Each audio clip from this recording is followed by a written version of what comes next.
sallallahu alaihi wasallam menjawab 120, ada yang mengatakan 124 para nabi, dengan jumlah rasul 315. Semua para nabi dan rasul sebanyak itu, baik yang kita kenal namanya seperti tercantum dalam Al-Quran 25 nabi dan rasul, yang 18 tercantum dalam surah Al-An'am, dan yang lainnya tersebar di beberapa ayat dalam beberapa surat, ataupun yang tidak kita kenal namanya tapi kita wajib mengimani keberadaan mereka.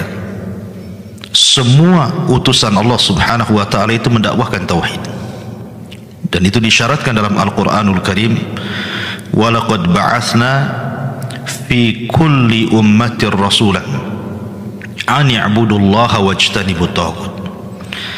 Dan tidaklah kami utus pada tiap-tiap umat ini, dan tidaklah kami utus pada tiap-tiap umat ini seorang rasul, seorang nabi ataupun rasul, di mana mereka ditugaskan oleh Allah subhanahu wa ta'ala an ya'budullaha, untuk menyuruh manusia dalam rangka beribadah kepada Allah, mentauhidkan Allah dan mengesahkan Allah, wajtanibut taghut, dan menjauhi sesembahan selain daripada Allah subhanahu wa ta'ala.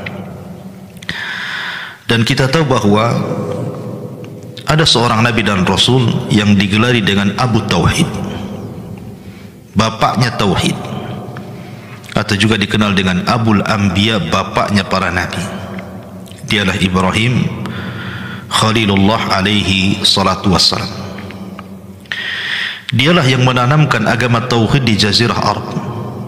Walaupun Ibrahim berasal dari Irak, kemudian hijrah ke Syam, ke Palestina khususnya, bahkan sempat juga hijrah ke Mesir, tetapi Ibrahim pun sampai ke Jazirah Arab, bahkan meletakkan putranya Ismail alaihi salatu wassalam di Jazirah Arab, bahkan sampai menikah dengan salah satu wanita dari suku Jurhum Yaman, dan salah satu keturunannya adalah pemimpin para nabi dan rasul, Sayyidul Awwalin wal Akhirin Muhammad sallallahu alaihi wasallam. Lah itu awal kenapa kemudian Arab itu beragama Hanifiyah Samha, beragama yang lurus dan mentauhidkan Allah, karena asar daripada dakwah Ibrahim alaihi salatu wassalam.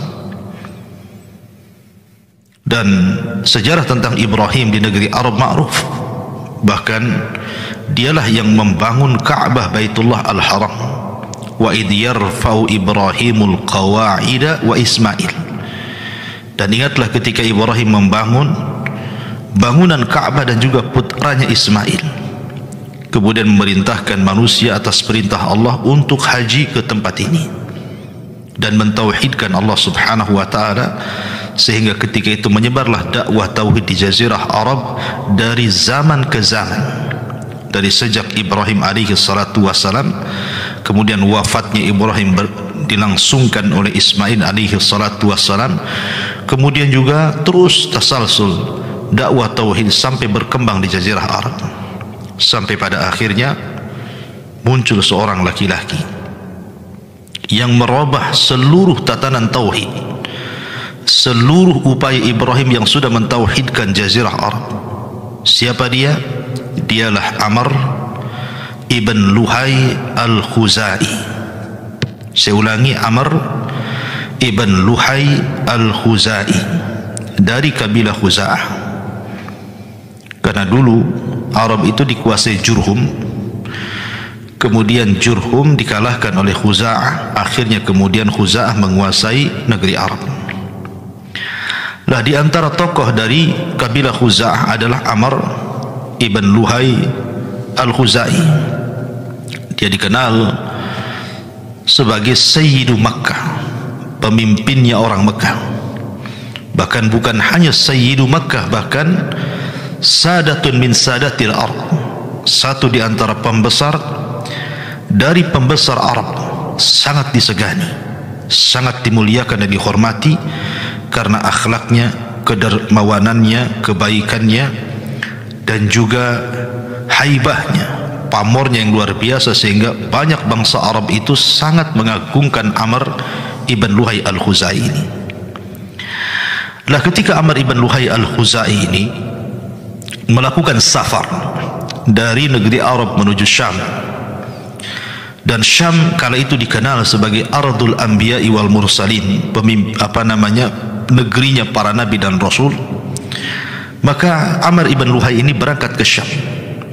Rupanya di Syam dia mendapatkan satu perkampungan semuanya menyembah berhala. Akhirnya kemudian Amr ibn Luhai ini menganggap bahwa jangan-jangan ini agama yang benar, karena Syam dikenal dengan bumi para nabi dan rasul. Ketika kemudian terjadi dialog antara Amr bin Luhai dan juga para penyembah berhala itu, maka para penyembah berhala itu beralasan bahwa ini Tuhan-Tuhan kami, dengan inilah kami meminta hujan, meminta rizki, meminta kebutuhan kami, dan begitu seterusnya. Terpengaruhlah Amr bin Luhai, akhirnya kemudian meminta satu patung untuk dibawa ke Arab. Dan yang pertama kali patung yang dibawa ke Arab namanya Hubal. Inilah patung pertama yang dibawa oleh Amr ibn Luhai dari Syam menuju Jazirah Arab, kemudian diletakkan di dalam Ka'bah, kemudian menyuruh manusia untuk menyembah Hubal. Makanya Abi Sufyan ketika berperang melawan Nabi SAW dengan pasukan Quraisy, dia berteriak di hadapan kaum muslimin dan mengatakan a'lal Hubal, a'lal Hubal. Hubal adalah Tuhan yang paling tinggi. Maka Allah Subhanahu wa taala memerintahkan Nabi SAW untuk mengucapkan jawaban di hadapan para sahabat, Allahu a'la wa ajal. Tidak, Allah yang lebih tinggi dan lebih mulia dibandingkan Hubal. Artinya bahwa patung Hubal itu yang dibawa oleh Amr ibn Luhai itu sangat diagungkan. Bahkan kalau anda mengingat tentang kisah daripada kakek buyut Nabi SAW, Abdul Muttalib, ketika Abdul Muttalib menemukan air Zamzam dalam mimpinya, kemudian digali betul mendapatkan air Zamzam, maka Abdul Muttalib ini karena kekhawatiran bahwa sepeninggal dia akan terjadi perang antar kabilah karena memperebutkan sumur Zamzam, maka Abdul Muttalib kemudian bernazar kepada Allah Subhanahu wa taala, kalau dia memiliki 10 anak laki-laki maka akan disembelih salah satunya untuk mendekatkan diri kononnya kepada Allah Subhanahu wa taala. Allah takdirkan betul, Abdul Muttalib melahirkan 10 anak. Lah salah satunya adalah ayahanda Nabi SAW Abdullah. Ketika melahirkan 10 anak, lupalah Abdul Muttalib dengan nazarnya, kalau dia punya anak 10 akan disembelih salah satunya. Sampai akhirnya ketika anak-anaknya sudah remaja dan sudah dewasa, diingatkan tentang nazarnya. Maka Abdul Muttalib pun akhirnya ingat dengan nazarnya, kemudian mengqur'ah seluruh anak-anaknya siapa yang berhak untuk disembelih.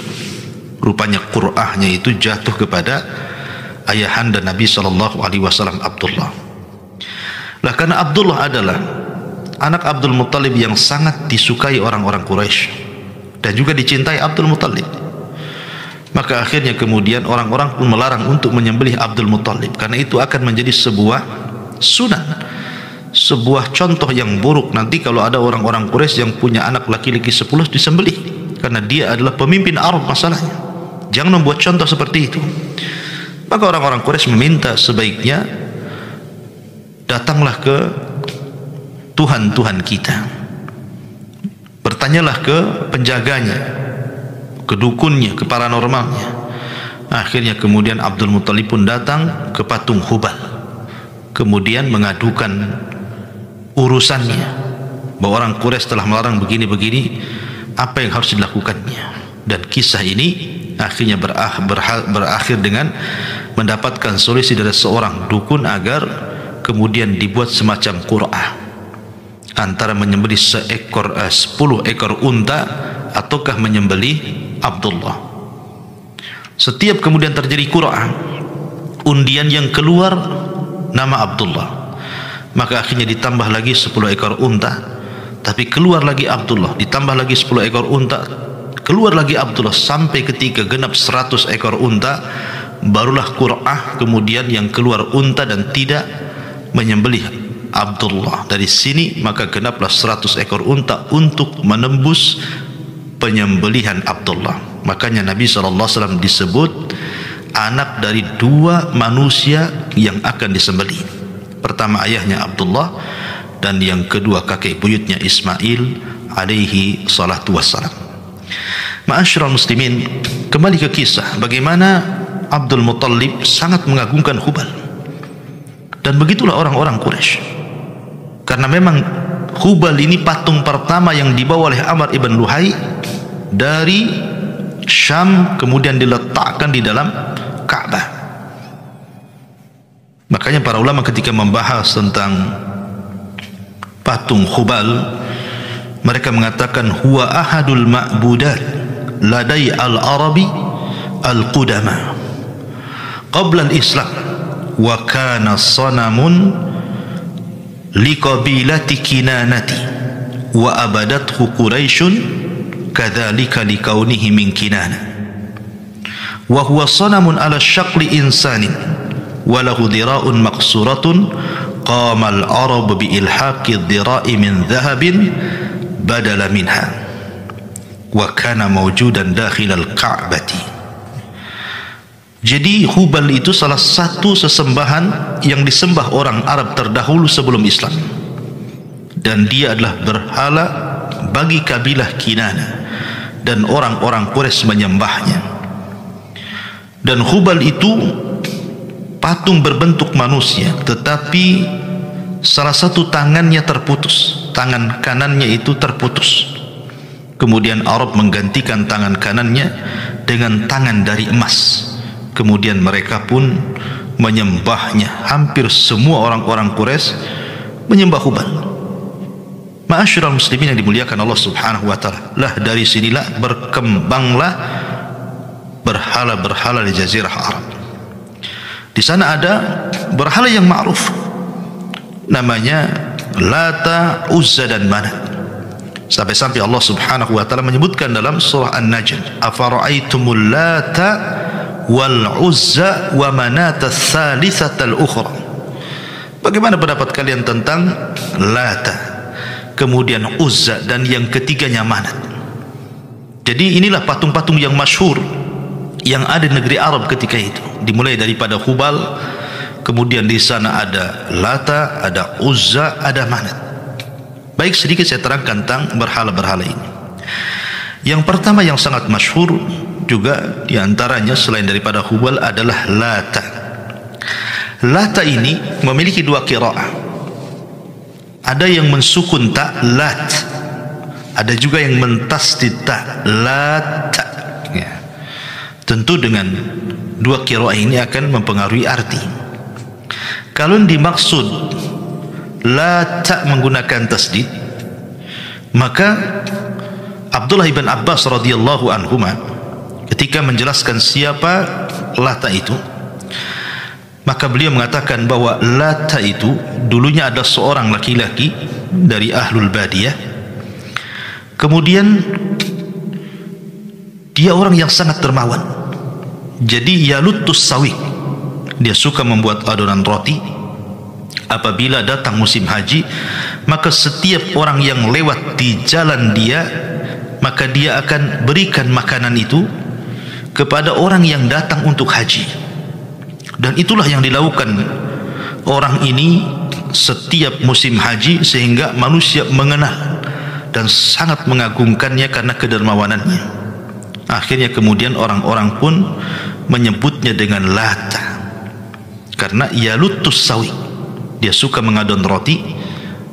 Namanya wallahu alam, tetapi karena dari mengadon roti itulah kemudian rotinya dibagi-bagikan kepada jemaah haji, maka orang-orang menyebutnya sebagai Lata.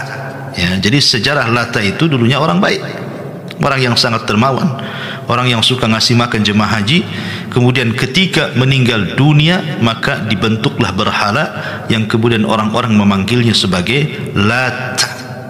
Ya.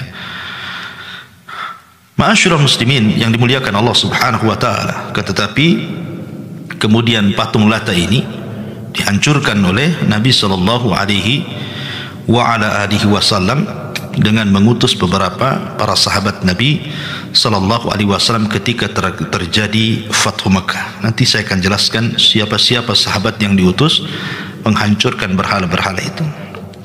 Tapi yang jelas bahwa orang-orang musyrik Arab itu kan meyakini bahwa berhala-berhala mereka adalah banatullah, anak-anak perempuan Allah Azza wa Jalla. Sama dengan keyakinan orang-orang Yahudi yang mengatakan Uzair itu putra Allah. Sama dengan orang-orang Nasrani yang mengatakan bahwa Al-Masih Isa bin Maryam itu adalah putra Allah. Maka orang-orang musyrik pun sama. Mereka mengatakan bahwa patung-patung itu adalah anak perempuan Allah. Makanya kenapa Allah Subhanahu wa taala mengatakan wa qalatil yahud Uzair ibnullah wa qalatin nasara al-masih ibnullah dzalika qauluhum bi afwahihim yudahiuna qaulal ladzina kafaru qatalahumullahu anna yufakun. Berkata orang-orang Yahudi, Uzair itu anak Allah. Berkata orang-orang Nasrani, Isa itu anak Allah. Maka ucapan mereka menyerupai ucapan orang-orang kafir. Maksudnya orang-orang kafir Quraisy yang mengatakan Lata, Uzza, Manat dan Hubal itu adalah anak-anak perempuan Allah. Ta'ala Allah amma yaqul. Maha suci Allah, maha tinggi Allah terhadap apa yang mereka dustakan terhadap Allah Subhanahu wa taala. Ma'asyiral muslimin yang dimuliakan Allah Subhanahu wa taala. Nah, ketika kemudian di sana juga ada Lata, ada Uzza, ya. Dan Uzza juga diyakini sebagai anak perempuan Allah Subhanahu wa taala. Yang mengatakan Uzza itu bentuk, kalau tadi Lata itu dibentuk patung, ya. Patung orang yang baik, orang yang saleh. Tapi kalau Uzza itu dibentuk menyerupai pohon, ya. Jadi ada 3 pohon yang sangat diagungkan oleh penduduk Arab kala itu, terutama oleh Banu Ghatafan dan juga kabilah-kabilah yang lainnya sangat mengagungkan Uzza ini. Bahkan mereka mengatakan lana Uzza la Uzza lakum, seperti yang dikatakan oleh Abu Sufyan sebelum masuk Islam. Dia mengatakan lana al-Uzza wa la Uzza lakum, kami memiliki Uzza dan kalian tidak punya Uzza. Maka Nabi SAW menjawab, Allahu maulana la maula lakum, Allah lah pelindung kami dan kalian tidak punya pelindung.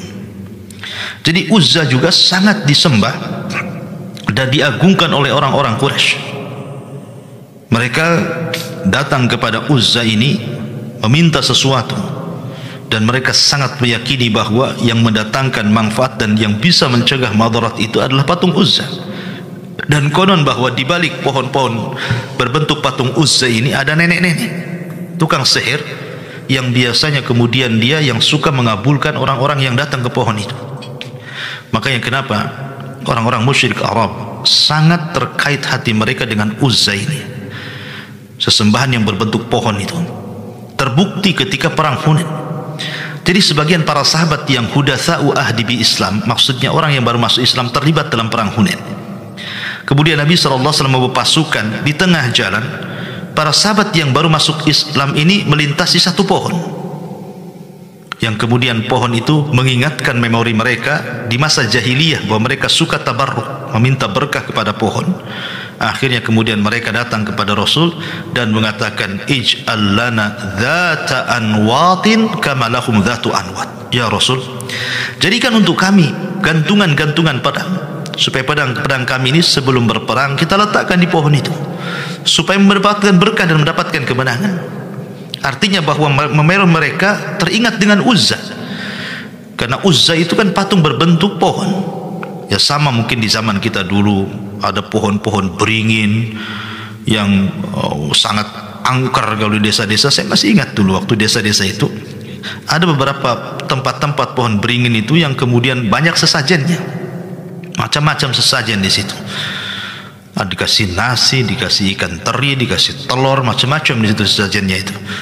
Itu yang makan itu orang di balik pohon sebenarnya, bukan pohonnya, ya. Tetapi orang-orang dulu kita masih lihat, masih banyak orang yang kemudian mengagungkan pohon. Ya kan, Nabi SAW yang mengatakan bahwa akan terulang kesyirikan ini di akhir zaman. Jadi orang-orang Arab ini sangat mengagungkan Uzza. Makanya sahabat yang sudah masuk Islam saja masih terpengaruh, ya, karena imannya belum kokoh, tauhidnya belum kokoh, sehingga mereka mengatakan, Rasul, jadikan gantungan pedang untuk kami sebagaimana mereka orang-orang musyrik memiliki gantungan pedang di pohon-pohon mereka yang sangat diberkahi. Maka Nabi SAW marah, kemudian bertakbir, Allahu Akbar, kultum kama qalat Banu Israel li Musa ij'al lana ilahan kama lahum aliha. Apa-apaan kalian? Allahu Akbar, kata Rasulullah. Ucapan kalian seperti Bani Israel yang mengatakan kepada Musa, jadikan untuk kami sesembahan seperti mereka. Jangan sesembahan yang selalu kami sembah di sini.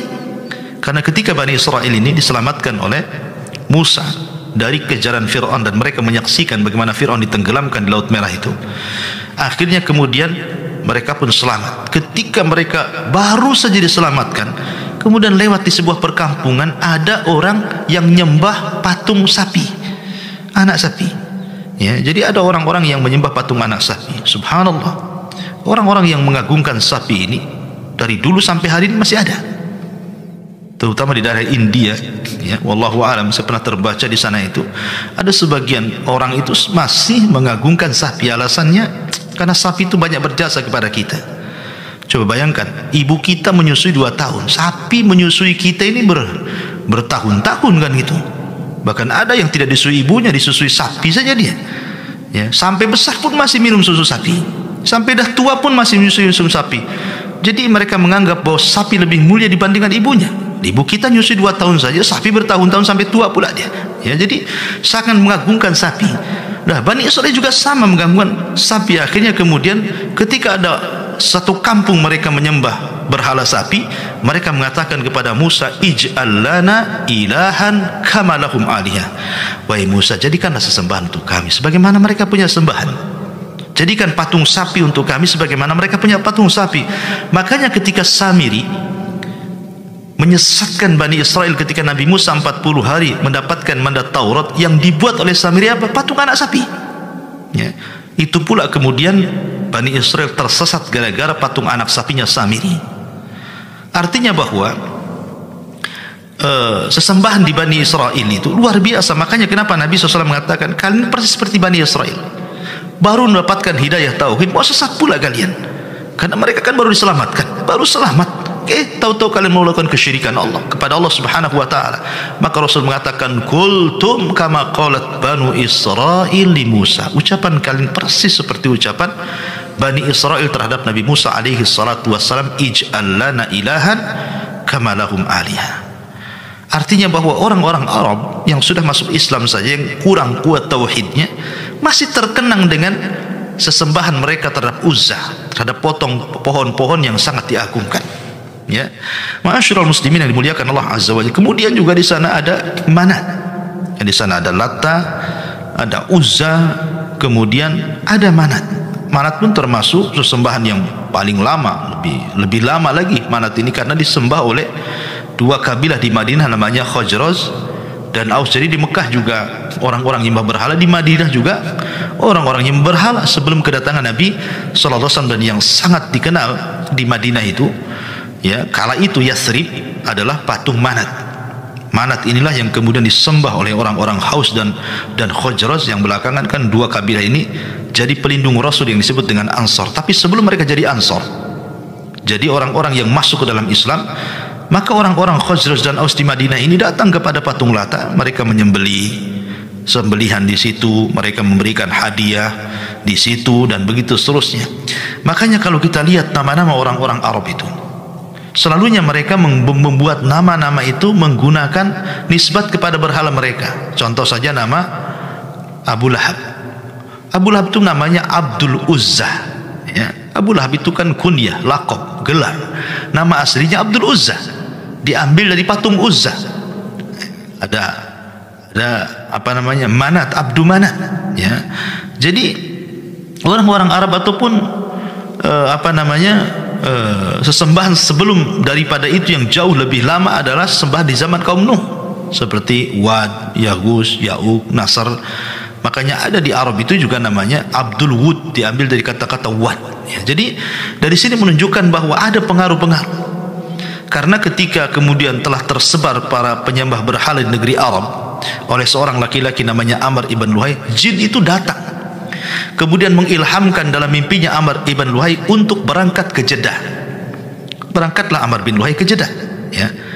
Kemudian diilhamkan bahwa patung-patungnya yang terjadi di zaman Nabi Nuh alaihi salatu wassalam yang Allah firmankan la tadarunna wala tadarunna waddan wala suwa'an wala yaghutsa wa ya'uqa wa nasra. Jadi 5 berhala yang pernah disembah oleh kaum Nuh alaihi salatu wassalam ketika terjadi tufan, terjadi banjir bandang dan juga tsunami yang sangat besar, itu patung-patung itu terhempas sampai akhirnya terkubur di Jeddah. Jadi akhirnya Amr bin Luhai datangi jin, datangi syaitan, kemudian dimimpikan bahwa patung-patung yang sangat bersejarah itu terkubur di Jeddah. Maka berangkatlah Amr ibn Luhai kemudian menggali situs-situs 5 berhala tertua di Jeddah. Akhirnya ditemukanlah patung-patung itu, patung-patung yang pernah disembah di zaman di zaman Nabi Nuh alaihi salatu wassalam. Ada Wad, ada Yaghus, ada Ya'uq, ada Nasr, itu kan 5 berhala ini. Sampai akhirnya ketika musim haji, maka Amr ibn Luhai pun membagi-bagikan patung-patung ini kepada jemaah haji.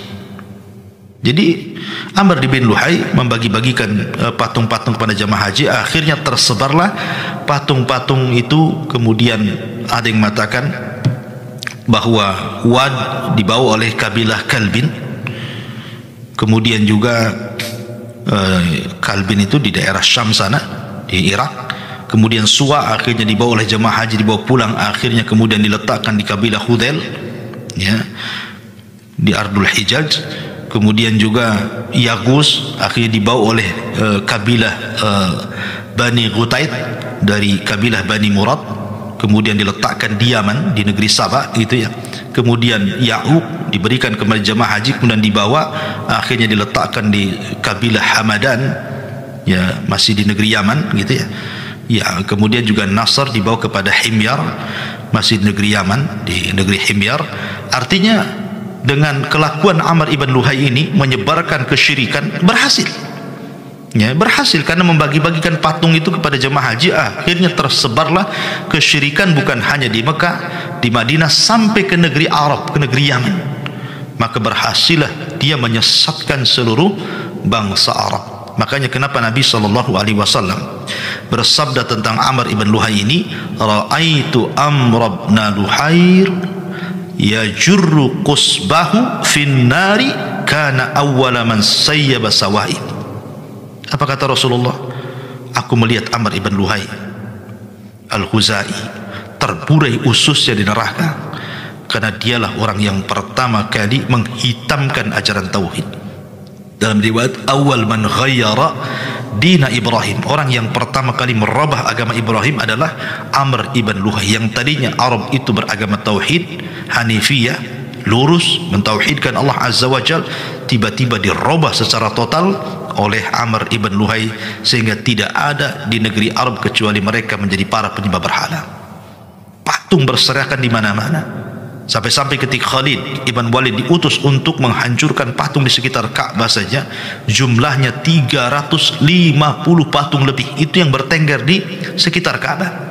Sampai-sampai ada sebagian para sahabat yang sudah masuk Islam ingin tawaf, merasa risih dengan patung-patung itu, dan mengatakan, ya Rasul, bukan kami tidak mau tawaf di Ka'bah itu, masalahnya banyak berhala di situ.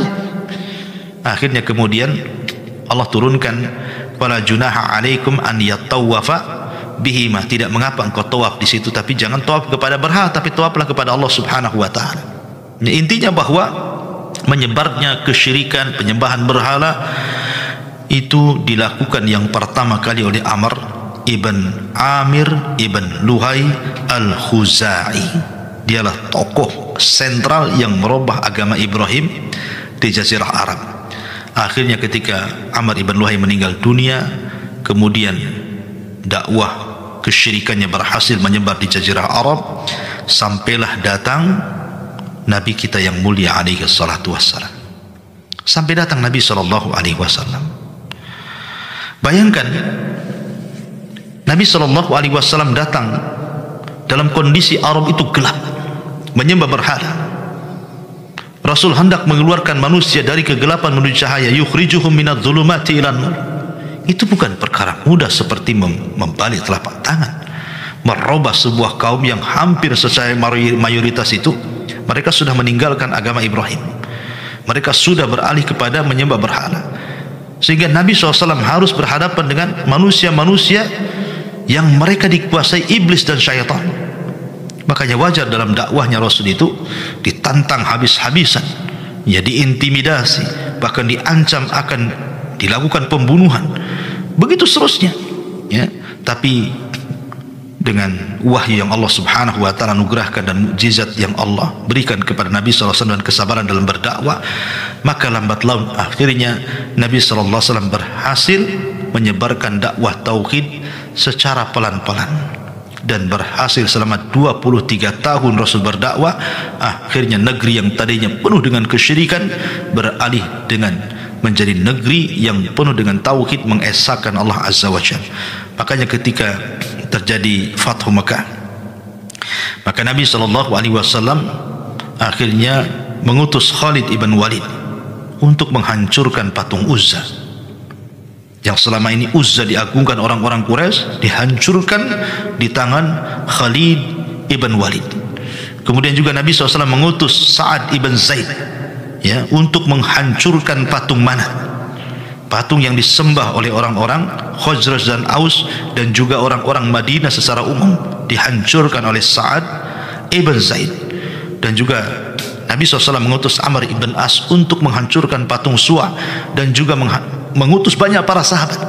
Akhirnya tumbanglah patung-patung di negeri Arab ini, sehingga Allah katakan ja'al haq wa zahaqal batil innal batila kana zahuqa. Telah datang kebenaran, hancurlah kebatilan.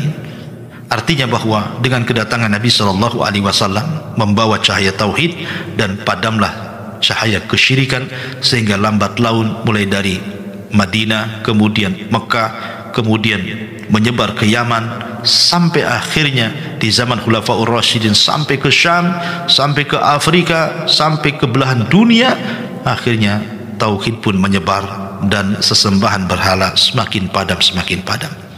Akan tetapi dengan berlalunya masa waktu dari zaman ke zaman, maka sesembahan berhala ini akan kembali lagi sebagaimana sabda Nabi SAW bahwa tidak mungkin tegak hari kiamat sampai umatku kembali seperti orang-orang musyrik menyembah berhala.